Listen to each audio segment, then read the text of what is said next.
What's the deal with you? Do you know what you're doing with your CrossFit My career? athletic career? Um, I haven't. Let's talk it out if you don't. Let's talk it out. Yep, I'll Let's make talk it it out. 5 minute piece of this. I don't want to commit to anything or decommit to anything. Before you hopped on, we were talking about I've got a shoulder issue that has been a long time coming. I mean, it's just 14 years of abusing my body and probably not taking care of it in the last couple of years like I should have, with kids and the stuff that the mobility or the extra accessory kind of gets pushed to the side at times when you're like the kids are trying to get you out and you're trying to fit in different things. You'd rather be out with the kids than go to the doctor. Yes. There's no fucking way. Doctor's appointment, go out with the kids. You're going out with the kids. I'm going to hang out. Yep. Or even doing mobility or anything like that. So luckily I've gotten by as long as I have with pretty decent movement and genetic mobility. So I've got a little shoulder issue that's been probably 2 years nagging. And then 2 weeks before the games got real, I wouldn't say serious, but got very unpleasant to compete on, that's for sure. And so I'm gonna take about 6 to 8 weeks and make sure it's rehabbed right, other than Rogue this weekend doing the Legends competition.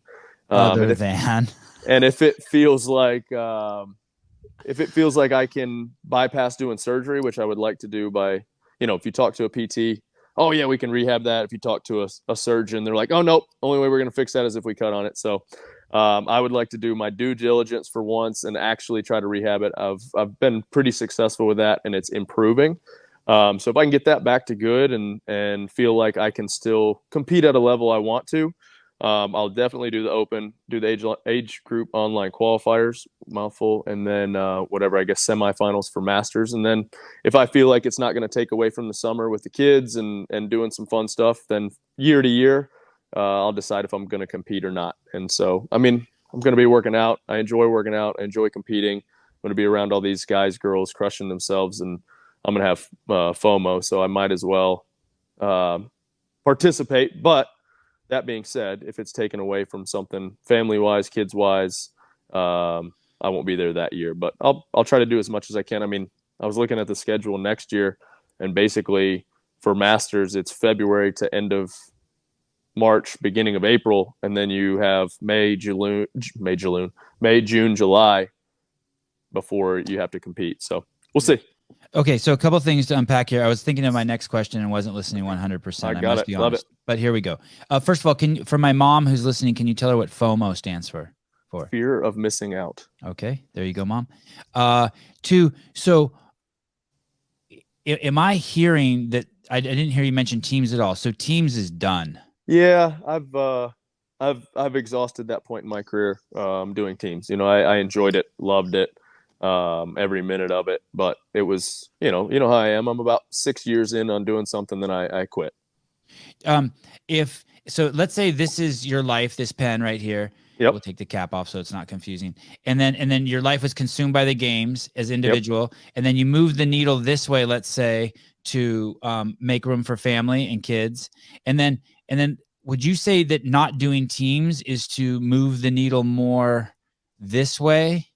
Yeah. Because Masters is you think will be even less all encompassing than teams? No, I feel like I can work on my own schedule. Instead of having 4 people that you have to work around their schedule, and I can kind of go back to doing, if it's, I get here a little bit earlier because I'm dropping off Lakeland or the kids at school, I can hop right into something instead of waiting for 3 or 4 people, their schedule.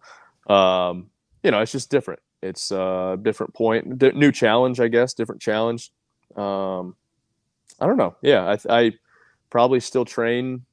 I will probably train similar amount, just depends on time of the year. And like I said, I'm trying to right now take care of some of those things that I probably let go to the wayside as far as body stuff goes. I think CrossFit for health and for actual fitness members go, that it's incredibly safe and it's good. But anytime you do anything as a profession, to the degree that we do, stuff happens. So, but I would also argue 14 years or however many years I've been training, the only major things I've had is a meniscus tear, slight meniscus tear, and then shoulders just kind of kind of aggravated. You're absolutely right. Everything at the highest level, there becomes a component, a serious component of danger. Whether it's hockey, whether it's tennis, they're asking these big body. It's basically Formula One, right? Yep. These cars are not made to hit. These might be the fastest, most technologically advanced cars in the world. If they hit one pothole on my street, they're done. They have a very narrow lane that they have to do their tricks in. Absolutely. It's like, we talk about it at level, or people talk about it at level 1 seminars, when you start pushing the limits, you're going to have to touch the wall every once in a while. And if you keep nicking that wall and keep hitting it, even if you're barely touching it, eventually you're going to rub a tire and something's going to go flat. It just is what it is. It's the nature of what we do. And I think we take that risk or assume that risk when we decide this is what we're going to do. JR Howell, what happens to the Masters competition when Rich Froning enters it? Is that going to be is that, how like when the old people play golf, like people still give a shit? It's like one of those weird sports. Are you asking me if I'm going to go for it again next year if he comes back? Next? That's the follow-up question. Is Rich going to supercharge that? Like, is even CrossFit Media going to make a shift when Rich goes to Masters, if he goes to Masters? Well, I mean, as bad as it sounds, I think a lot of it might have to do with the scheduling. I mean, what does that do to the schedule of the whole week? I could see them changing the schedule, to be honest. Right. Exactly. To make it more accessible so where people can watch Rich compete and still watch teams and individuals. And I mean, I think just the signups alone in the 35 to 39 would triple, quadruple. Because people want to take their shot at him. For sure. Always. So will the TRT supplementation. So will the TRT supplementation. TUE, therapeutic usage exemption. I think that's what it is. Let me tell you something about these guys in the Masters. They do not. I don't know enough to talk shit, but these guys have old man strength.